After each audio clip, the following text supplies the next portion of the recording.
Hey guys, in this video I will show you how to recover lost account in Clash of Clans. Alright, let's begin. First, download Clash of Clans and play through the tutorial until you defeat the goblins on a new account. This doesn't have to be the account you want to recover, just any new account, so you can access the settings menu at the bottom right corner. Once in settings, if you're connected to a Supercell ID, that's fine. If not, you will be disconnected. Either way, select Help and Support at the bottom left. This will take you to the support page. Choose the first option, Account, then Recover your account. There are several options for account recovery.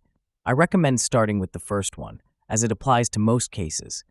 They will give you tips like securing an email for recovery and offer a Recover It Yourself option if your account was linked to a Supercell ID. If you can't recover your account or don't have access to the email, tap the three dots at the bottom right to open chat support. Select Account Lost and continue. You'll be asked to provide details like your account name, clan tag, and town hall level. Once verified, they will help you recover your account. So that's basically how you can recover lost account in Clash of Clans. And that's it for this video. If you find this helpful, consider subscribing and giving this a big thumbs up.